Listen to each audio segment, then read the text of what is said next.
Mes parents m'ont spolié de ma part d'un fonds d'études de 400 000 €, destiné à ma sœur. J'ai dû m'engager dans l'armée pour financer mes études.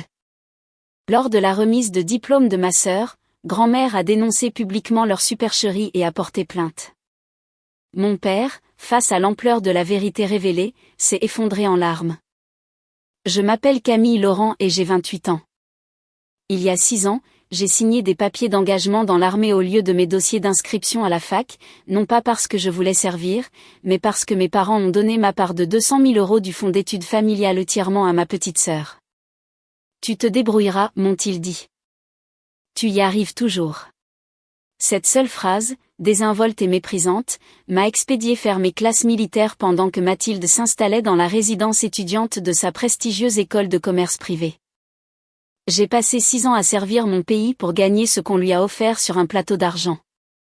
J'ai enchaîné les gardes de nuit, remboursé mon prêt étudiant euro par euro, et construit ma vie sans leur aide.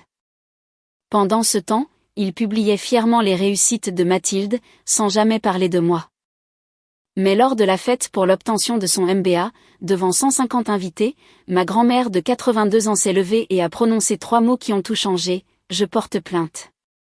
Voici comment une trahison à 400 000 € a éclaté au grand jour de la manière la plus publique qui soit.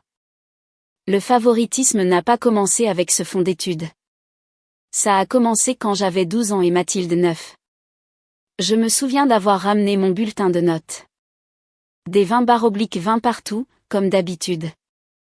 Ma mère y a jeté un coup d'œil tout en pliant le linge. C'est bien.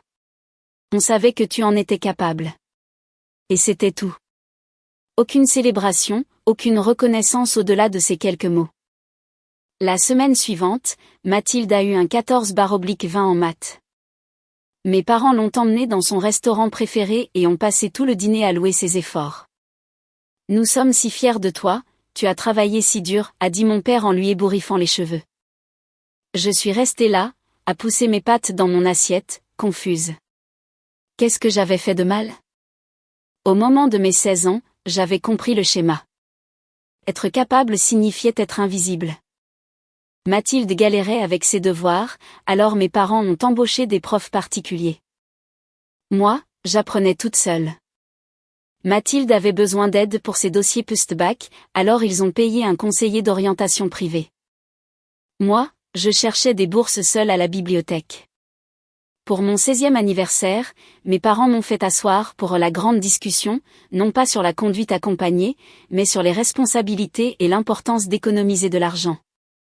Mathilde, elle, a eu une voiture pour ses 16 ans, 2 ans plus tard. Une Renault Clio d'occasion, mais quand même. Mathilde a besoin de plus de soutien, m'a expliqué ma mère une fois quand j'ai demandé pourquoi les règles semblaient différentes. Tu es tellement mature pour ton âge. Tu comprends, n'est-ce pas? Je comprenais, oui. J'avais compris qu'avoir besoin d'aide permettait d'en recevoir, et qu'être forte faisait qu'on vous oubliait. Ma tante Hélène l'avait remarqué. C'était la sœur aînée de mon père et elle ne cachait pas ses opinions. Renaud, tu profites de l'indépendance de Camille, lui a-t-elle dit un jour lors d'un repas de famille. Cette fille se noie et tu ne le vois même pas parce qu'elle est trop fière pour demander une bouée. Mon père a juste haussé les épaules. Camille va bien. Elle va toujours bien. J'ai appris très tôt qu'être forte signifiait être invisible. Je ne savais tout simplement pas encore à quel point cette invisibilité allait me coûter cher. J'avais 18 ans, à 3 mois de passer mon bac, quand tout a basculé. J'avais été acceptée dans une bonne université publique avec une bourse au mérite, suffisante pour couvrir les frais d'inscription, mais pas le logement, la nourriture ou les livres. J'avais besoin du fonds d'études que mes grands-parents avaient mis en place. J'en avais entendu parler toute ma vie. Ton grand-père et ta grand-mère veulent s'assurer que vous pourrez toutes les deux faire de belles études, répétait toujours mon père. Je me suis assise à la table de la cuisine avec mes parents, ma lettre d'acceptation en main, prête à parler logistique. Ma mère et mon père ont échangé un regard. Le genre de regard qui vous noue l'estomac avant même que quelqu'un ne parle. Nous devons parler du fond, a commencé ma mère, fuyant mon regard. D'accord, ai-je dit lentement. Mathilde va avoir besoin de plus de soutien, a déclaré mon père. Ses notes ne sont pas aussi bonnes que les tiennes. Elle aura besoin de la totalité de la somme pour avoir les mêmes opportunités. Les mots n'avaient aucun sens au début. Attendez, la totalité? Mais mamie a mis ça en place pour nous deux. Ça reste l'argent de la famille, a tranché ma mère d'un ton sec. Nous prenons la meilleure décision pour la famille dans son ensemble. Mais c'est mon argent, à moi aussi. Papy voulait. Ton grand-père voudrait que nous fassions ce qui est juste, m'a interrompu mon père. Tu as eu ta bourse. Tu es débrouillarde. Mathilde en a plus besoin que toi. Je les ai dévisagés. Donc, je n'ai rien. Tu te débrouilleras, a dit ma mère, se levant déjà pour signaler que la conversation était close. Tu y arrives toujours. Cette phrase, ces quelques mots, ont résonné dans ma tête toute la nuit. Je n'ai pas discuté. Je ne trouvais pas les mots. J'ai simplement marché jusqu'à ma chambre, fermé la porte, et cherché sur Google les aides au financement des études proposées par l'armée de terre. 3 mois plus tard, j'étais à ma formation militaire initiale. Mathilde postait des photos sur Instagram de sa rentrée dans son école privée, avec la légende, tellement chanceuse d'avoir des parents qui croient en moi. Personne ne mentionnait que cette croyance coûtait 400 000 €. Pendant que Mathilde choisissait la déco de sa chambre d'étudiante, j'apprenais à démonter un fusil d'assaut HK416 en moins d'1 minute. Le contraste ne m'échappait pas. Chaque fois que je consultais les réseaux sociaux, ce qui n'était pas fréquent vu notre accès limité au téléphone pendant les classes, je voyais des aperçus de la vie qu'on m'avait refusée. Mathilde au week-end d'intégration. Mathilde en semestre d'échange à Barcelone. Mathilde lors de dîner de gala avec ses nouveaux amis d'école. Le Facebook de mes parents était devenu un sanctuaire dédié à ses exploits. Si fière de notre étudiante, accompagnait chaque publication. Des photos d'elle au match, à la bibliothèque, tenant fièrement ses copies avec de bonnes notes. Je leur envoyais des nouvelles, moi aussi. Une photo de moi terminant un parcours du combattant. Un message pour dire que j'avais survécu à mon premier mois de classe. Je recevais des réponses brèves, parfois des jours plus tard. Beau travail. Fais attention à toi. Une fois, aucune réponse du tout. Ma tante Hélène était différente. Elle m'envoyait régulièrement des SMS, posait de vraies questions, se souvenait de détails sur mon régiment. Ta grand-mère me parle de toi constamment, m'a-t-elle écrit un jour. Elle a l'air plus inquiète que d'habitude. Cela m'a semblé étrange. Grand-mère avait été distante depuis que j'avais rejoint l'armée. J'avais supposé qu'elle était déçue de mon choix. Ou peut-être qu'elle ne le comprenait tout simplement pas. Je l'ai appelée une fois depuis la base lors d'un de mes rares moments de temps libre. Mamie, c'est Camille. Je voulais juste prendre des nouvelles. Il y a eu un long silence. Tu vas bien, ma chérie? Vraiment bien. Je vais bien. C'est dur, mais je gère. Un autre silence. Ton grand-père serait fier de ta force, mais Camille, la force ne devrait pas rimer avec la lutte perpétuelle. Tu comprends ce que je dis? Je ne comprenais pas. Pas vraiment. Je crois, oui. Bien. Souviens-toi de ça. Sa voix avait un tranchant que je ne lui connaissais pas. Et souviens-toi que certaines choses ne sont pas ce qu'elles semblent être, y compris les décisions familiales. L'appel s'est terminé, me laissant plus confuse qu'avant. Pendant que j'essayais de décoder ce message cryptique, Mathilde choisissait sa destination pour ses vacances de printemps. 6 ans plus tard, je suis rentrée. Mes papiers de fin de service étaient signés. Mon sac de sport était fait. Et j'avais exactement 4 mois d'économie pour trouver comment vivre ma vie civile. J'avais utilisé mes avantages militaires pour terminer ma licence à distance à l'université, comme je l'avais initialement prévu, mais sans l'expérience étudiante dont Mathilde avait profité. Le premier dîner de famille pour mon retour était censé être une fête. J'ai eu l'impression d'être une étrangère s'incrustant dans les retrouvailles de quelqu'un d'autre. Mathilde postule pour des programmes de MBA, a annoncé ma mère avant même qu'on ait fini l'apéritif. Elle vise les meilleures écoles. HEC, l'ESSEC, l'ESCP. C'est super, ai-je dit, essayant de paraître enthousiaste. Raconte-leur l'entretien que tu as passé, a incité mon père. Pendant les 30 minutes suivantes, j'ai écouté une analyse détaillée des aspirations professionnelles de Mathilde, de son score au GMAT, de ses lettres de recommandation. Quand il y a enfin eu un blanc, j'ai mentionné que je cherchais des postes de gestion de projet dans le secteur de la logistique. Mon père a hoché vaguement la tête. C'est bien. L'armée a dû être une sacrée expérience, a dit ma mère d'un ton qui suggérait qu'elle voulait clore ce chapitre de la conversation rapidement. Au moins, c'est fait. Maintenant, tu vas pouvoir te poser. Mathilde m'a jaugé de haut en bas. Tu as tellement changé.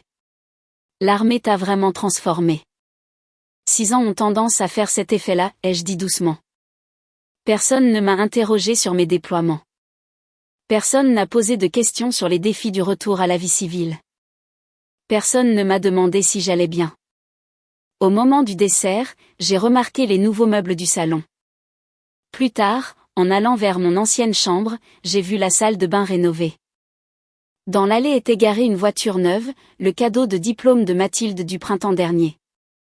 Ils avaient eu de l'argent pour tout ça, mais pas pour m'envoyer un seul colis en 6 ans. Cette nuit-là, allongée dans mon lit d'enfant, j'ai réalisé que j'étais partie pendant 6 ans, et que je n'avais manqué à personne.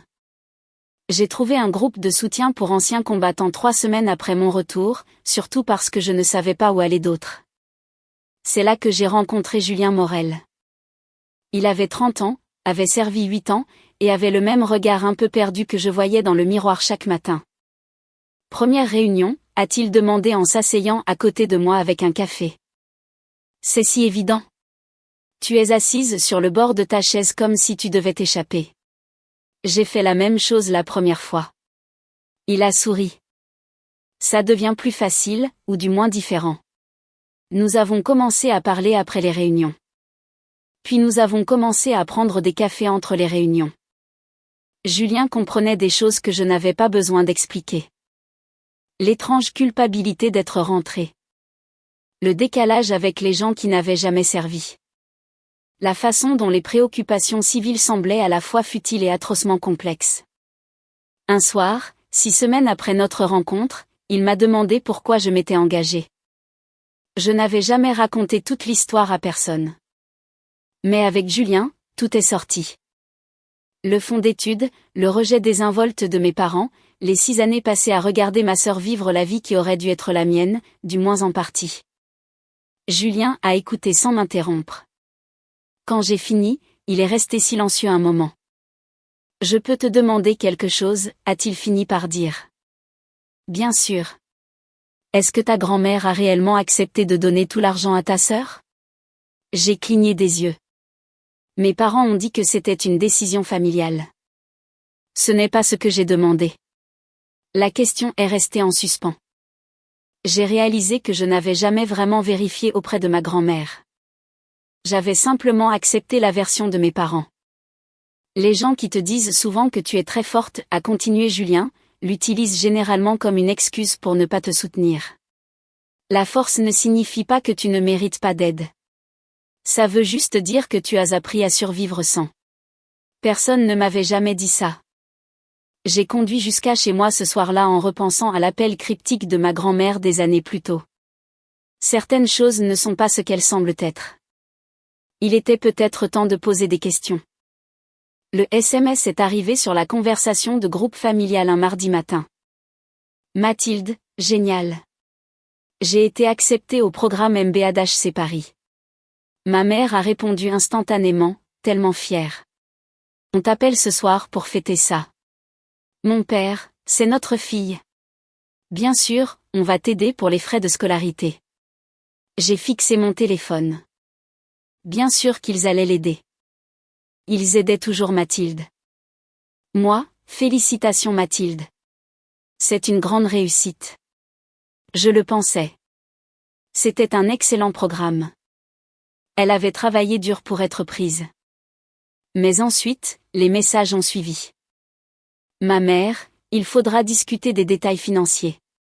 Le programme coûte 120 000 € pour les 2 ans, mais c'est un tel investissement pour l'avenir de Mathilde.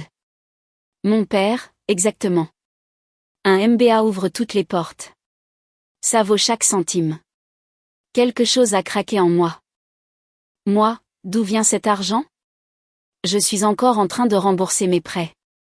Les bulles de frappe sont apparues et ont disparu plusieurs fois avant que mon père ne réponde. Mon père, tes avantages militaires ont couvert ton diplôme. L'éducation de Mathilde nécessite un soutien différent. C'est un investissement. Moi, mes avantages ont couvert une fac publique. Mathilde a eu une école privée et maintenant un MBA. Tout ça avec ce qui aurait dû être notre fonds à toutes les deux. Ma mère, c'est reparti. Quand vas-tu arrêter d'être aigrie? Nous avons fait ce que nous pensions être le mieux. Mathilde, sérieusement Camille, tu gâches mon moment. C'est exactement pour ça que papa et maman se concentrent sur moi. Je ne fais pas de drame pour tout. J'ai lu ce message 3 fois, sentant un froid glacial s'installer dans ma poitrine. Moi, profite bien de ton programme, Mathilde. Je n'ai pas tapé le reste de ce que je pensais. Au lieu de cela, j'ai fait défiler mes contacts et j'ai trouvé le numéro que j'évitais depuis des mois. Tante Hélène a répondu à la 2e sonnerie. J'ai besoin du numéro de grand-mère Éléonore, ai-je dit. Et j'ai besoin de savoir exactement comment ce fonds d'études avait été mis en place. Il y a eu un long silence.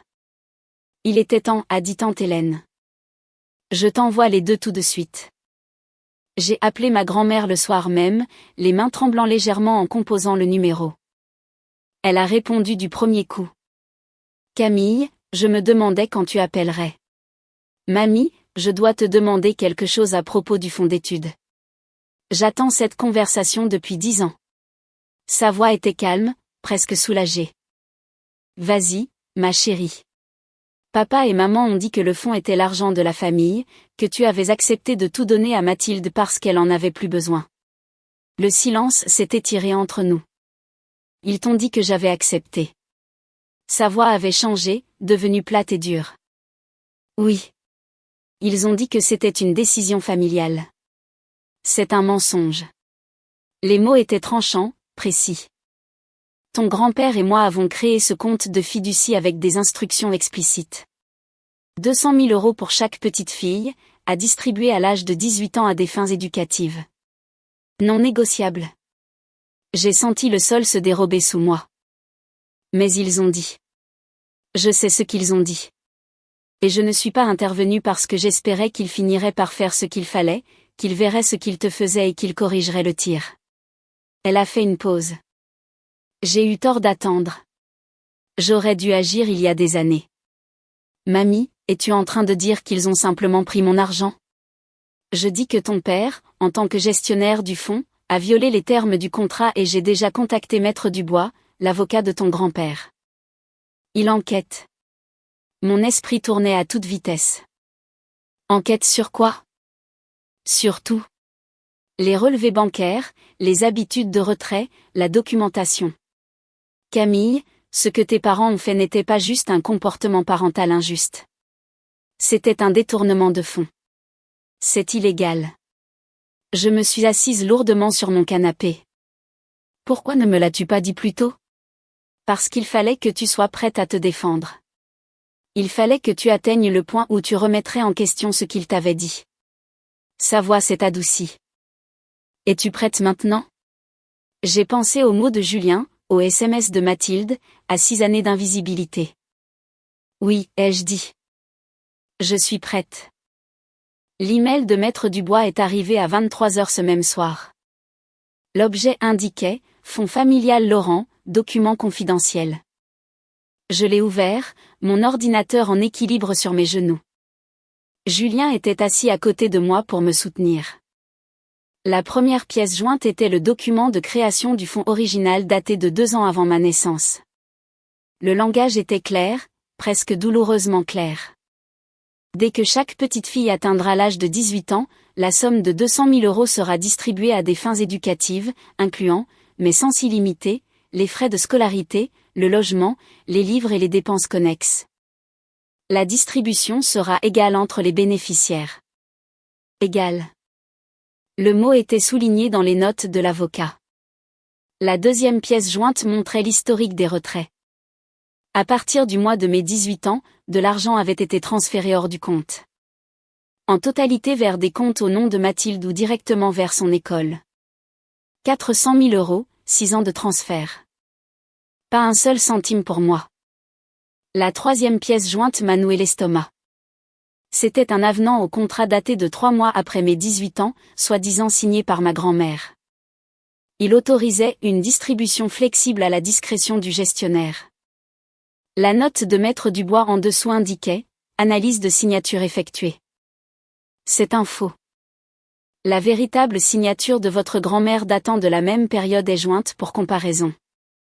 Remarquez les différences de pression et la formation des boucles. J'ai zoomé sur les signatures. Même pour mon œil non averti, les différences étaient évidentes. Ton père a falsifié la signature de ta grand-mère, a dit doucement Julien, lisant par-dessus mon épaule. C'est de la fraude, ai-je murmuré. Le dernier paragraphe de l'email de l'avocat l'exposait en termes juridiques brutaux, détournement de fonds, abus de confiance, faux et usage de faux. Des délits pénaux multiples. Mon téléphone a vibré. Un SMS de Maître Dubois. La question n'est pas de savoir si vous avez un dossier solide, c'est de savoir si vous voulez engager des poursuites. C'est votre décision, Camille. Mais sachez que votre grand-mère et moi sommes prêts à aller jusqu'au bout. J'ai regardé Julien. Il m'a serré la main.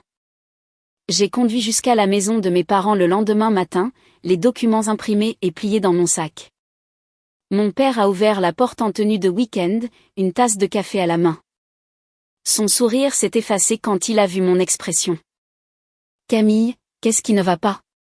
Je suis passée devant lui pour aller dans la cuisine et j'ai posé les papiers sur le plan de travail. Explique-moi ça. Il a pris la première page. Son visage a blêmi. Où as-tu eu ça? De l'avocat de mamie. Tu as falsifié sa signature. Tu as volé ma part. Ce n'est pas si simple. Si, ça l'est. 200 000 euros pour moi. 200 000 euros pour Mathilde. Tu as tout pris. Ma mère est apparue dans l'embrasure de la porte. Que se passe-t-il? Je n'ai pas quitté mon père des yeux. Il a commis une fraude contre sa propre fille. Ton père a fait ce qu'il devait faire, a cinglé ma mère. Mathilde n'aurait pas réussi sans un soutien total. Alors tu aurais dû demander à mamie de modifier le fonds légalement, pas de voler. On te remboursera, a dit mon père précipitamment. S'il te plaît, ne rends pas ça public. Pense à la carrière de Mathilde. Quelque chose en moi s'est glacé. J'ai pensé à ma carrière pendant 6 ans en uniforme. J'y avais pensé chaque fois que je faisais une garde de nuit pour payer des prêts qui n'auraient pas dû exister. Maintenant, c'est à vous de penser aux conséquences. J'ai ramassé les documents et me suis dirigé vers la porte. Camille, s'il te plaît, a crié mon père derrière moi. Elle fête son diplôme le mois prochain. Ne gâche pas sa fête. Je me suis arrêtée sur le seuil et je l'ai regardée. Je ne gâche rien du tout. La vérité s'en chargera toute seule. Son visage s'est décomposé. C'est ta sœur. Et je suis ton père. Et je suis ta fille. Tu ne t'es juste jamais comporté comme tel. Je suis partie avant qu'il ne puisse répondre, sa tasse de café toujours figée à mi-chemin de sa bouche. Je dois faire une pause ici une seconde parce que ce moment a été énorme pour moi. Pendant des années, je pensais avoir tort de me sentir blessée. Mais voir ces documents, savoir qu'il ne m'avait pas juste négligé, mais qu'il m'avait activement volé, a tout changé. Si cette histoire résonne en vous, cliquez sur j'aime. Et je veux savoir, avez-vous déjà découvert un secret de famille qui a changé votre façon de tout voir? Racontez votre histoire dans les commentaires. Parfois, le simple fait de savoir qu'on n'est pas seul fait toute la différence. Ok, revenons à ce qui s'est passé à la fête de remise de diplôme du MBA de Mathilde. 3 semaines avant la fête, mes parents ont recommencé à m'envoyer des SMS. Ma mère, s'il te plaît, viens à la fête de Mathilde. Mettons ça derrière nous. Nous sommes une famille. Je n'ai pas répondu tout de suite. À la place, j'ai appelé ma grand-mère. Ils veulent que je vienne à la fête, lui ai-je dit. Bien sûr que oui. Ils veulent contrôler le récit. Vas-tu y aller? J'y avais réfléchi. Oui, mais pas pour pardonner. Pour être témoin. Il y a eu un silence, puis quelque chose qui ressemblait à de la satisfaction dans sa voix. Bien. J'y serai aussi avec Maître Dubois. Mamie, qu'est-ce que tu prépares? Rien dont tu aies à t'inquiéter. Sois juste présente. Laisse la vérité parler quand elle sera prête. Julien a été moins cryptique quand je lui ai parlé de mon plan. Tu es sûr de vouloir faire ça? Une confrontation publique, c'est intense. Je ne confronte personne, ai-je répondu. Je me pointe, c'est tout. Advienne que pourra. Tu te pointes à la fête de ta sœur après avoir découvert que tes parents ont commis une fraude. Il va se passer quelque chose. Ils n'avaient pas tort, mais je n'avais pas l'intention de faire un scandale moi-même. J'avais appris une chose importante à l'armée. Parfois, la chose la plus puissante que vous puissiez faire est de vous tenir au garde à vous et de laisser les actions des autres parler d'elles-mêmes. Je dois aller jusqu'au bout, ai-je dit. Julien a hoché la tête lentement. Alors je serai ton chauffeur pour rentrer. Quoi qu'il arrive, tu ne seras pas seul. La semaine précédant la fête, ma grand-mère a rappelé. Maître Dubois a terminé son enquête, a-t-elle annoncé. Il y a plus que ce que nous pensions au départ. Comment ça? Nous en discuterons à la fête. Certaines conversations nécessitent le bon public. Sa voix avait un tranchant que je n'avais jamais entendu auparavant. Pas exactement de la colère, mais quelque chose d'inébranlable et renforcé. Ma grand-mère avait toujours été douce. J'apprenais qu'elle pouvait être douce et absolument impitoyable en même temps. Le cercle des rives de Seine était exactement le genre d'endroit que mes parents choisiraient. Élégant, cher, impressionnant. Je suis arrivée avec Julien pour trouver la salle de réception déjà remplie d'invités. Au moins 150 personnes, peut-être plus. La promotion MBA de Mathilde en tenue décontractée chic, des professeurs d'HC, de la famille éloignée que je n'avais pas vue depuis des années, les amis de mes parents, leurs collègues. Des banderoles pendaient du plafond, félicitations Mathilde. Une table présentait des photos de son parcours étudiant, associations étudiantes, Erasmus, remise de diplôme. Pas une seule photo de moi en uniforme militaire. Ma mère m'a repéré immédiatement et s'est précipitée, le sourire figé. Tu es venue. Merci. S'il te plaît, souris et sois heureuse pour ta sœur aujourd'hui. Je suis là, ai-je dit, c'est tout ce que j'avais promis. Mathilde est apparue dans une robe bleu marine, l'air impeccable et professionnel. Elle m'a vue et une lueur a traversé son expression. De l'anxiété, peut-être, ou de l'irritation. Contente que tu aies pu venir, a-t-elle dit. Essaie de ne pas rendre ça gênant. D'accord. Avant que je ne puisse répondre, la famille s'est ruée sur moi. Des tantes et oncles que je n'avais pas vus depuis avant mon déploiement. Tous avec les mêmes questions. Qu'est-ce que tu deviens? Comment c'était l'armée? C'est quoi la suite pour toi? J'ai donné des réponses courtes et polies. Personne ne semblait en attendre davantage. Mon père rôdait près du bar, me surveillant avec des yeux nerveux. Toutes les quelques minutes, il jetait un coup d'œil vers la porte comme s'il attendait quelqu'un. Puis ma grand-mère est arrivée. Elle portait une robe bordeaux, un collier de perles, et affichait une expression d'un calme absolu. À côté d'elle se trouvait un homme d'une 60aine d'années, très élégant, portant une mallette en cuir. C'est Maître Dubois, ai-je dit doucement à Julien. Ma tante Hélène est apparue à mon coude. Ta grand-mère a l'air d'être en mission. Elle l'est généralement, ai-je répondu. Ma grand-mère a croisé mon regard à travers la pièce et m'a fait un petit signe de tête délibéré. Quoi qu'il soit sur le point d'arriver, c'était déjà en marche. Mon père a tapoté le micro à l'avant de la pièce. Puis-je avoir votre attention, s'il vous plaît? Les conversations se sont tues. Les invités se sont tournés vers lui, un verre à la main, un sourire poli aux lèvres. Je veux prendre un moment pour parler de ce que signifie cette journée, a-t-il commencé, la voix chaleureuse et fière. Valérie et moi avons tout sacrifié pour ce moment. Mes mains se sont crispées sous la table. Nous avons fait des choix difficiles en tant que parents.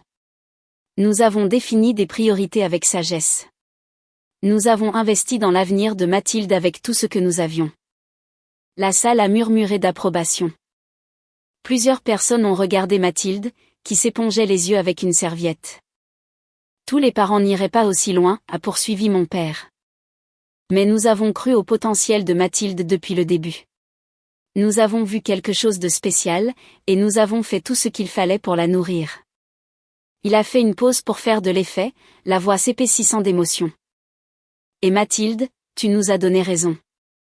Tu as saisi chaque opportunité que nous t'avons offerte et tu l'as maximisée. Ce MBA n'est que le début de ce qui sera, nous le savons, une carrière incroyable. Des applaudissements ont parcouru la pièce. Mathilde s'est levée pour enlacer mes parents. Ma mère pleurait. Plusieurs professeurs de Mathilde hochaient la tête d'un air approbateur. Mon père a levé son verre. Certaines personnes nous ont dit que nous donnions trop de soutien à Mathilde. Je dis que nous lui avons donné exactement ce dont elle avait besoin pour réussir. Et maintenant, nous pouvons la voir s'envoler. D'autres applaudissements. Quelques personnes aux tables voisines ont levé leur verre. Alors, portons un toast à Mathilde, a dit mon père, la voix vibrante de fierté. À ses réussites, à son avenir, et aux parents qui ont cru en l'investissement dans l'excellence. Santé, a crié quelqu'un. Je suis resté parfaitement immobile, regardant mon père faire passer un vol pour de la sagesse et une fraude pour un sacrifice. C'est alors que ma grand-mère s'est levée. La salle est redevenue silencieuse, mais cette fois, le silence semblait différent. Avant de trinquer, a dit ma grand-mère d'une voix claire et posée. J'aimerais dire quelque chose. Le sourire de mon père s'est figé. Maman, ce n'est pas le moment. Oh, je pense que si, Renaud. Tu viens de faire un très beau discours sur les sacrifices et les investissements. Elle a marché lentement vers l'avant de la pièce.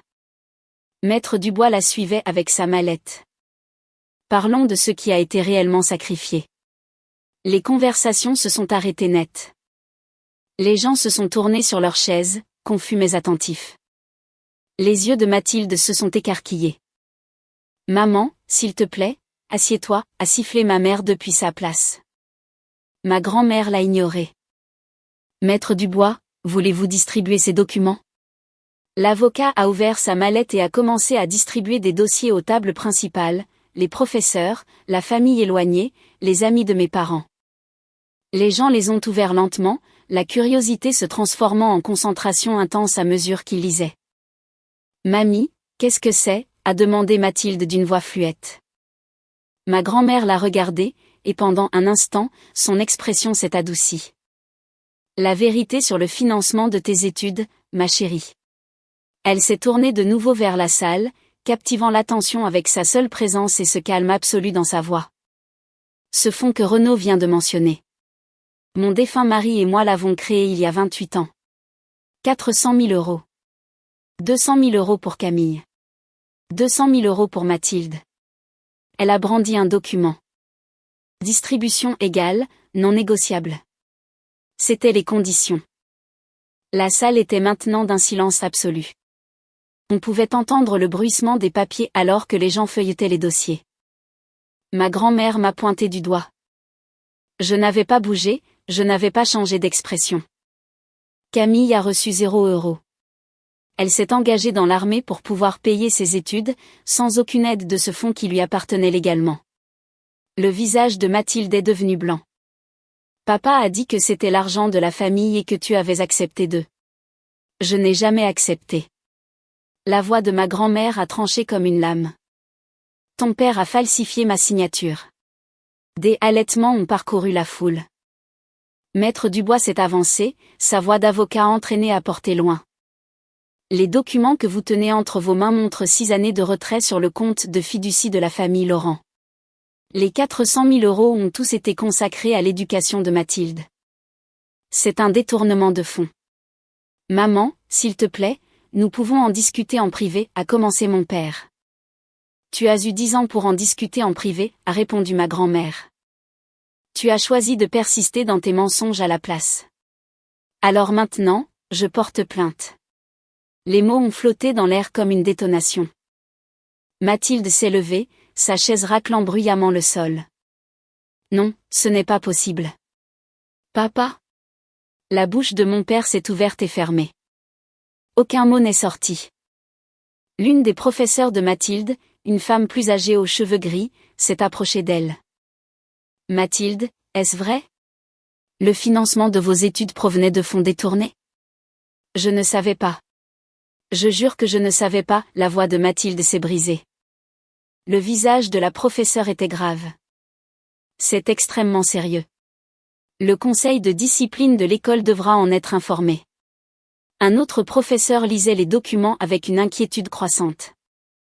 Ces relevés bancaires montrent des violations explicites du contrat de fiducie. Ce n'est pas une dispute familiale. C'est une fraude. Ma mère s'est levée d'un bond. C'est ridicule. Vous réagissez tous de manière excessive. Mais les gens regardaient mes parents différemment maintenant. Les murmures se propageaient dans la pièce comme une traînée de poudre. Tu as entendu ça? Il a imité la signature de sa propre mère. 400 000 euros. Cette pauvre fille est allée à l'armée pendant que... Mathilde s'est tournée vers moi, son mascara commençant à couler. Camille, tu as fait ça. Tu as gâché ma journée. J'ai croisé son regard, ma voix calme et assurée. Je n'ai rien fait. C'est la vérité qui s'en est chargée.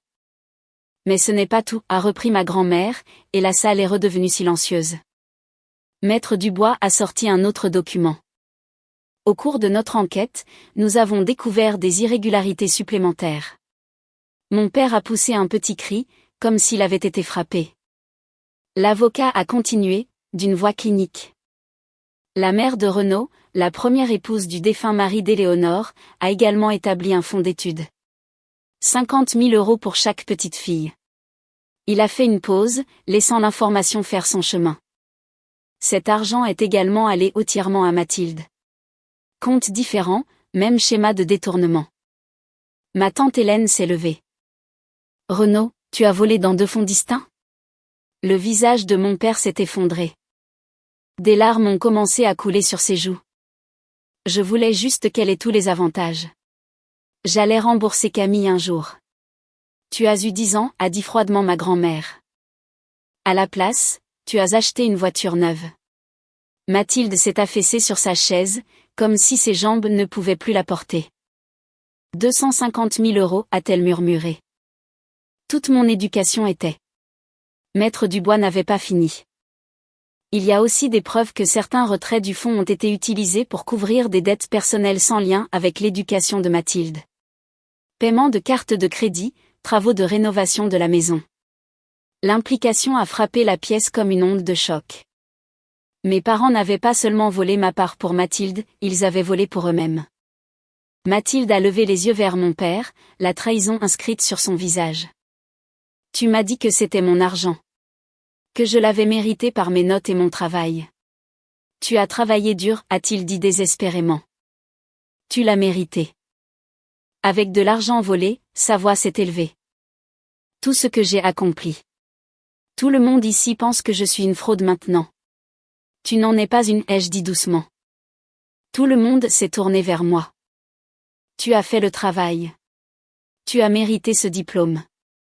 Tu ne savais juste pas d'où venait le financement. Mais l'un des camarades de MBA de Mathilde se levait déjà, secouant la tête. Un autre a suivi.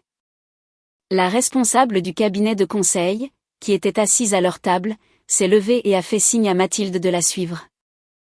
Mathilde, nous devons parler en privé. Tout de suite.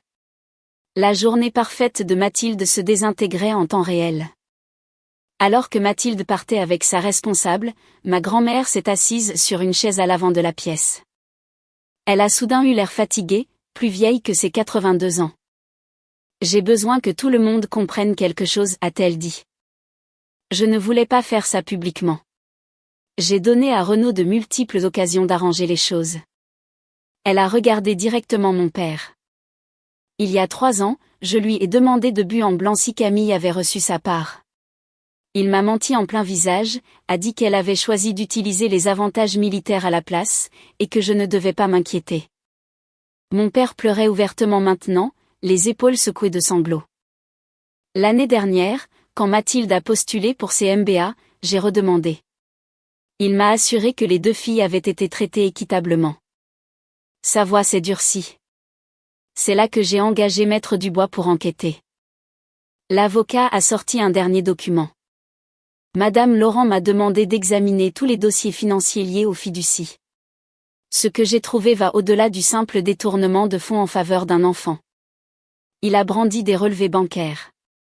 Ceci montre qu'environ 30 000 € des fonds ont été utilisés à des fins non éducatives, à compte pour des vacances, traites pour des voitures, dettes de cartes de crédit. La voix de ma tante Hélène a percé à travers les murmures choqués. Renaud, tu n'as pas seulement volé tes filles. Tu as volé l'héritage que ta propre mère a laissé à ton père. Les yeux de ma grand-mère se sont embués pour la première fois. Mon mari a travaillé jusqu'à l'épuisement pour bâtir une entreprise afin que ses filles aient des opportunités. Il m'a fait promettre que nos 2 petites filles recevraient un soutien égal. Elle a regardé mon père, et j'ai vu quelque chose qui n'était pas seulement de la colère. C'était du chagrin. Tu as déshonoré sa mémoire. Tu as violé ses dernières volontés. Et tu l'as fait alors que tu te tenais à ses funérailles en me disant que tu t'occuperais de tout. C'est là que mon père s'est complètement effondré. Pas de la honte d'avoir été pris, mais du poids de ce qu'il avait réellement fait, de l'ampleur de la trahison, des années de mensonges, des personnes qu'il avait blessées. Je suis désolé, a-t-il haleté entre ses sanglots. Je suis tellement désolé. Je pensais que j'aidais. Je pensais. Mais plus personne ne voulait entendre ce qu'il pensait. Le directeur du country club est apparu au coude de ma mère. Madame, a-t-il dit doucement mais fermement, j'ai besoin que vous régliez la facture immédiatement. Nous ne pouvons pas vous faire crédit dans ces circonstances. Le visage de ma mère est devenu rouge, puis blanc.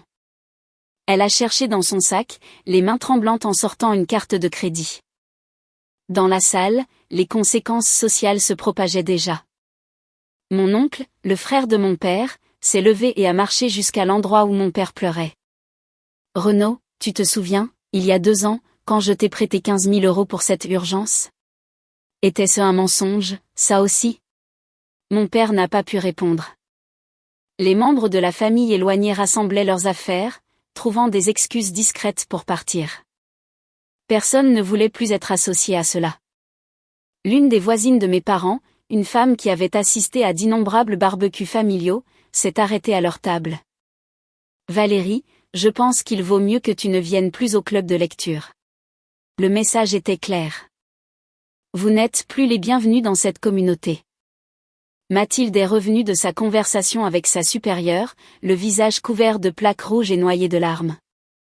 Elle est passée droit devant nos parents sans les regarder et est venue s'asseoir là où j'étais avec Julien. Mon offre a été retirée, a-t-elle dit, la voix creuse. Problèmes éthiques concernant mes sources de financement. Je ne savais pas quoi dire. Julien a serré ma main sous la table. Ils ont dit que je pouvais repostuler dans un an si la situation est résolue, a continué Mathilde. Mais tout le monde sait, maintenant. Toute ma promo, mes profs, les cabinets où j'ai passé des entretiens. Quelques amis de Mathilde se sont approchés prudemment. Mathilde. On n'en avait aucune idée. C'est terrible ce qu'ils ont fait à ta sœur. Mathilde a hoché la tête, sonné, mais je pouvais voir la réalité s'installer. Sa réputation professionnelle avait été endommagée, non pas par ce qu'elle avait fait, mais par les fondations mêmes sur lesquelles son succès s'était construit. Ma tante Hélène est venue s'asseoir à côté de moi. Je suis tellement désolée, Camille. Je savais que quelque chose clochait, mais je n'imaginais pas l'ampleur. Ce n'est pas ta faute, ai-je dit. J'aurais dû insister plus. Poser plus de questions. De l'autre côté de la pièce, ma grand-mère était assise avec l'avocat, tous deux affichant une sombre satisfaction, mais pas de la joie. Ce n'était pas une victoire. C'était une dévastation nécessaire. 1 heure plus tard, après le départ de la plupart des invités, un petit groupe s'est réuni dans un salon privé, ma grand-mère, Maître Dubois, Julien et moi. Le personnel du club avait demandé à mes parents de partir. L'avocat a étalé les papiers sur la table avec une efficacité professionnelle. Voici où en sont les choses sur le plan légal, a-t-il expliqué. Sur le plan pénal, détournement de fonds, faux et usage de faux, et abus de confiance. j'ai déposé un signalement auprès du procureur de la République. Il décidera de poursuivre ou non. J'ai senti mon estomac se serrer. Sur le plan civil, Camille, vous pouvez intenter une action en justice pour obtenir le remboursement intégral, plus des dommages et intérêts. Au vu des preuves documentées, vous gagneriez. Que arrivera-t-il à mes parents, ai-je demandé. Pour des délinquants primaires, probablement de la prison avec sursis et une obligation d'indemnisation. Si le procureur insiste, ou s'il ne coopère pas, une peine de prison ferme est possible, de 6 mois à 2 ans. Ma grand-mère s'est penchée en avant. Et le diplôme de Mathilde? L'université pourrait enquêter sur les sources de financement, mais le diplôme lui-même reste valide. Elle a accompli le travail académique. Cependant, sa réputation est entachée. C'est une conséquence, pas une sanction légale. Julien a posé la question à laquelle je pensais. Et l'argent utilisé pour les dépenses personnelles? Les 30 000 €? Cela complique les choses. Ça rend les charges plus lourdes, ça montre une intention frauduleuse qui va au-delà de la simple volonté d'aider un enfant. Je fixais les documents. C'était réel. C'était en train d'arriver. Camille, a dit doucement l'avocat, je dois être clair. Il s'agit de vous réparer, pas de vous venger. Vous avez droit à 250 000 € plus les intérêts. C'est ce que dit la loi. Je ne veux pas que Mathilde soit punie, ai-je dit. Elle ne savait pas.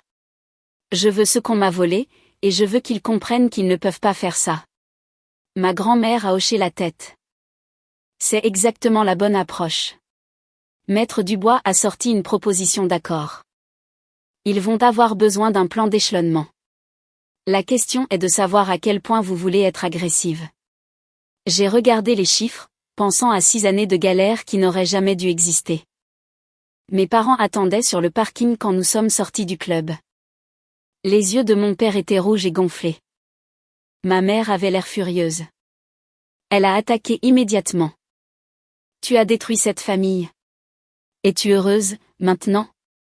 Je n'ai rien détruit du tout, ai-je répondu calmement. C'est toi qui l'as fait il y a 10 ans.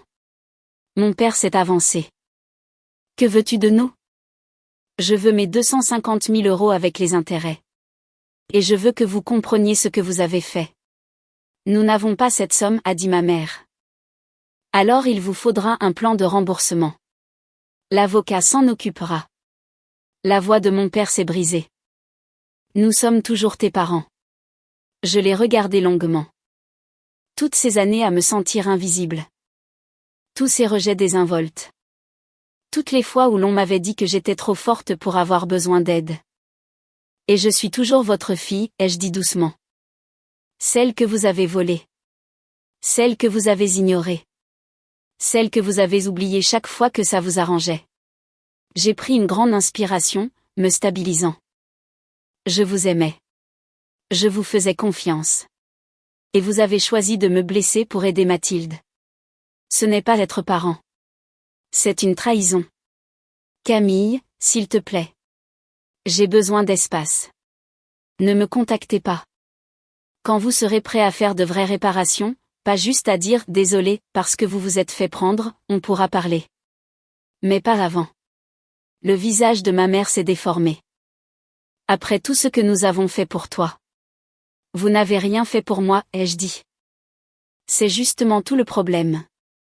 Julien m'a ouvert la portière de la voiture. Je suis montée sans me retourner. Mon père a crié derrière nous, « On t'aime ». Je n'ai pas répondu. L'amour n'était pas que des mots. C'étaient des actes. Et leurs actes avaient parlé clairement pendant 10 ans. En démarrant, j'ai vu ma grand-mère marcher vers eux.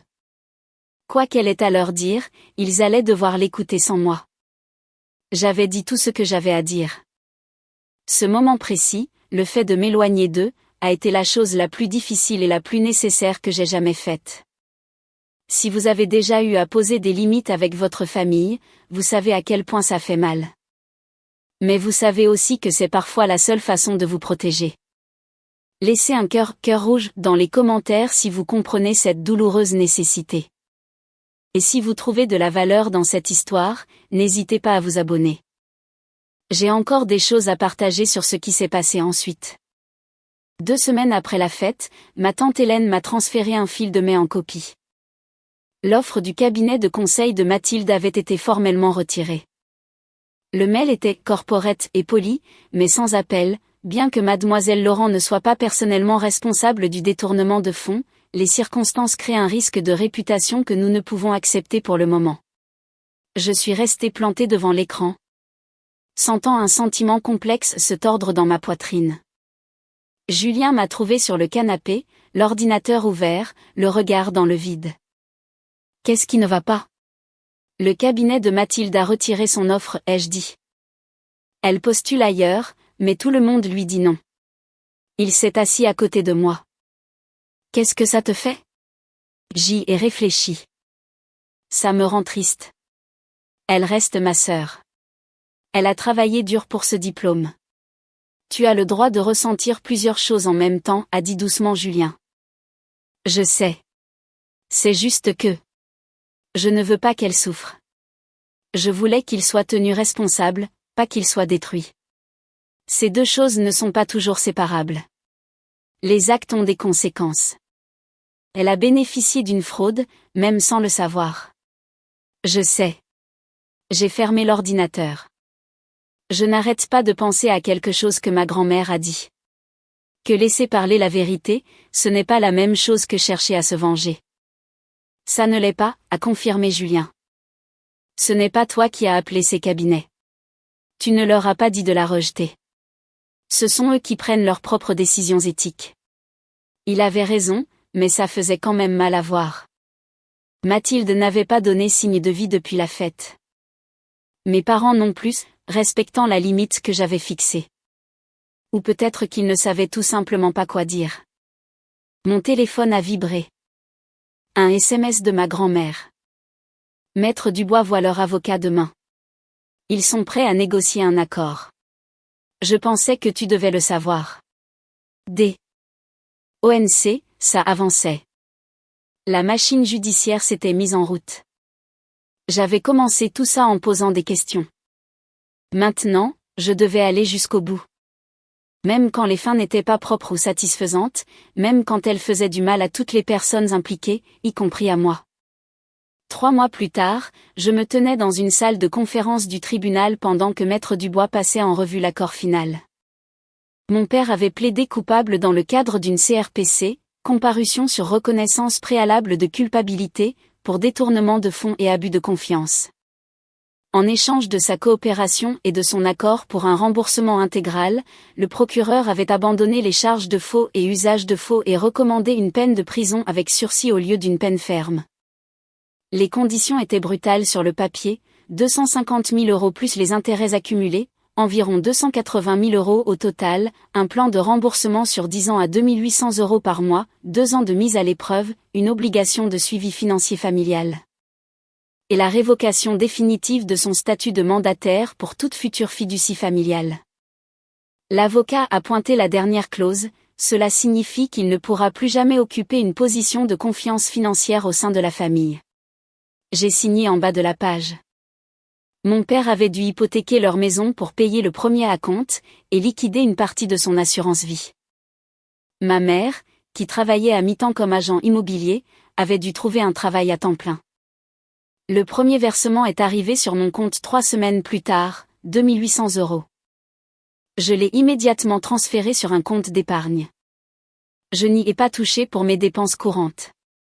Je ne l'ai pas utilisé pour faire la fête. Cet argent représentait du temps volé, des opportunités volées, une tranquillité d'esprit volée. Julien m'a regardé configurer les virements mensuels automatiques. Qu'est-ce que tu vas en faire ? Reconstruire l'avenir qu'ils m'ont volé, ai-je répondu. Rembourser mon prêt étudiant. Acheter un appartement, un jour. Et peut-être lancer un programme de parrainage pour les anciens combattants. Tu ne vas pas te faire un petit plaisir du tout ? J'y ai réfléchi. Peut-être, une fois que j'aurai l'impression que c'est mon argent, et plus juste un bien restitué. L'avocat a appelé cet après-midi-là. Le juge a homologué l'accord. Votre père commencera sa mise à l'épreuve le mois prochain. Il aura un casier judiciaire pour le reste de sa vie. Comment avait-il l'air, ai-je demandé. Brisé, a répondu l'avocat honnêtement. Mais c'est peut-être nécessaire avant qu'il puisse se reconstruire et devenir meilleur. Je l'espère. Je ne voulais pas que mon père soit détruit. Je voulais juste qu'il comprenne. L'argent ne pouvait pas réparer ce qui s'était passé. Mais au moins maintenant, la balance était un peu plus équilibrée. 6 mois après la fête, Mathilde m'a envoyé un message. Est-ce qu'on peut se parler? Je comprendrai si tu dis non. J'ai montré le message à Julien. Qu'est-ce que tu en penses? Qu'est-ce que tu as envie de faire? Je n'en étais pas sûre. J'ai attendu 2 jours avant de répondre, un café. Dans un lieu public. Samedi à 14 heures. Elle est arrivée en avance, déjà assise à une table dans un coin quand je suis entrée. Elle avait l'air différente, les cheveux tirés en arrière, très peu maquillée, portant un jean au lieu des vêtements de marque qu'elle affectionnait autrefois. Merci d'avoir accepté de me voir, a-t-elle dit quand je me suis assise. Je l'écoutais. Elle a pris une grande inspiration. Je ne suis pas là pour chercher des excuses. J'ai besoin de te dire que je suis désolée. J'ai attendu. J'ai trouvé un travail, a-t-elle continué. Un cabinet de conseil plus modeste. Pas le plus prestigieux, mais c'est un travail honnête. Elle a fait tourner sa tasse de café entre ses mains. J'ai commencé une thérapie. Je commence à comprendre à quel point je considérais tout comme un dû. Continue. Je savais que papa et maman me favorisaient. Je savais qu'ils te traitaient différemment. Et je me disais que c'était parce que j'avais besoin de plus d'aide, et parce que tu étais naturellement plus forte. Elle a plongé ses yeux dans les miens. J'avais tort. C'était juste ma façon de justifier le fait de prendre ce qui ne m'appartenait pas totalement. Tu ne savais pas pour la fraude, ai-je dit.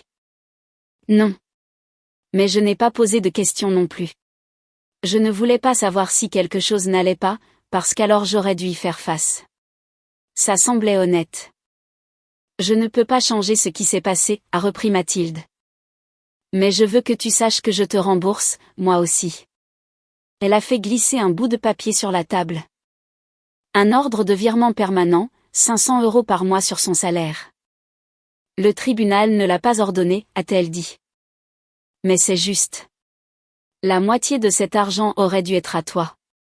Donc, je te donne la moitié de ce que j'ai reçu.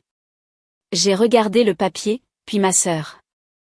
Elle avait l'air plus âgée, usée par les conséquences, mais peut-être plus authentique que je ne l'avais jamais vue. Je ne te demande pas de me pardonner, a-t-elle dit doucement. Je te demande juste une chance de devenir meilleure. Avec le temps.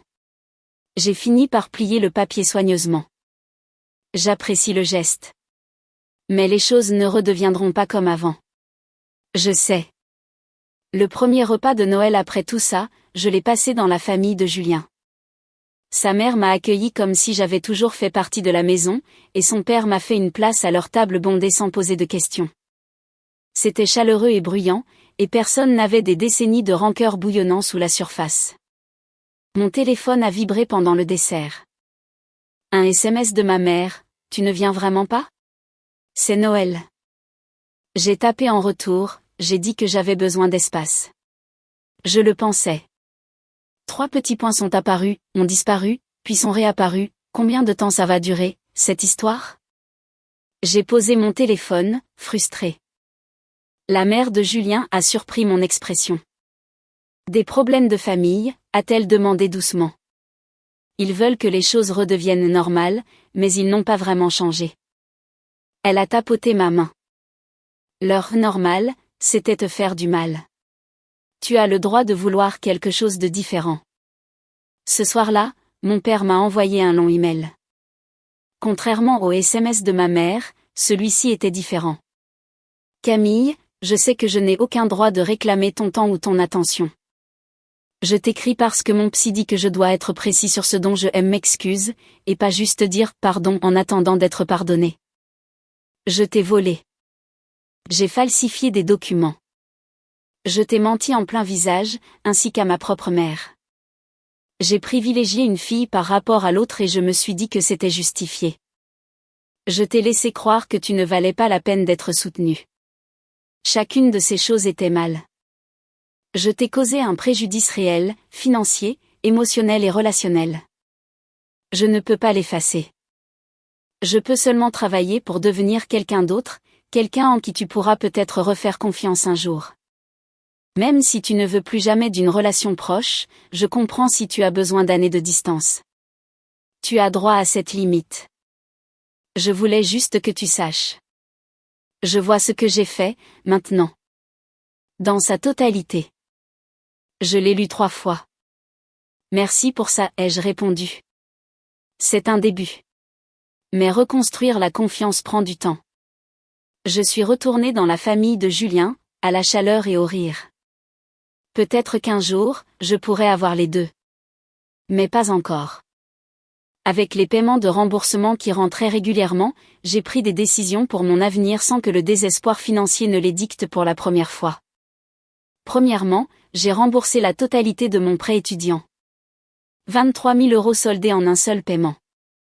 Le soulagement a été physique, comme un poids énorme qu'on enlevait de mes épaules. Deuxièmement, j'ai versé un apport pour acheter un petit appartement. Rien d'extravagant, mais c'était à moi. Un endroit où personne ne pourrait rien me prendre, parce que j'avais mérité chaque mètre carré. Troisièmement, et celui-là m'a surprise moi-même, j'ai commencé à planifier quelque chose de plus grand.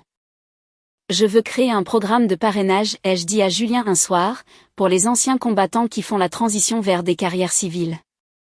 Pour les aider à naviguer dans ce que j'ai dû découvrir toute seule. C'est un énorme projet. Je sais. Mais je n'arrête pas de penser au fait que cet argent était censé servir à l'éducation, à créer des opportunités. J'ai affiché les formulaires de création d'associations sur lesquels je faisais des recherches.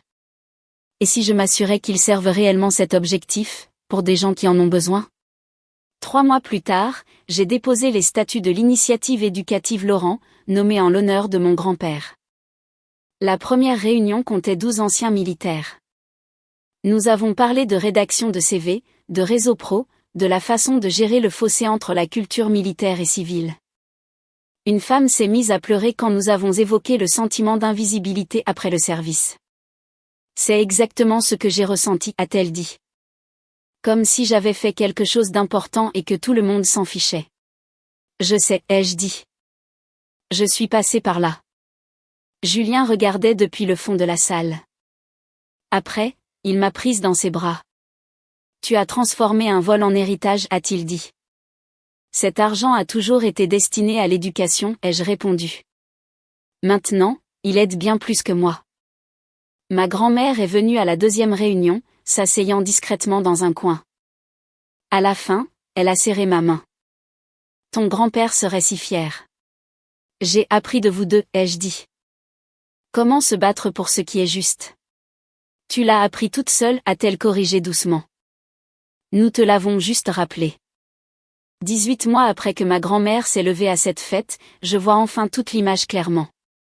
J'ai gaspillé des années à jouer les durs alors que ce dont j'avais vraiment besoin, c'était d'être honnête sur ma souffrance.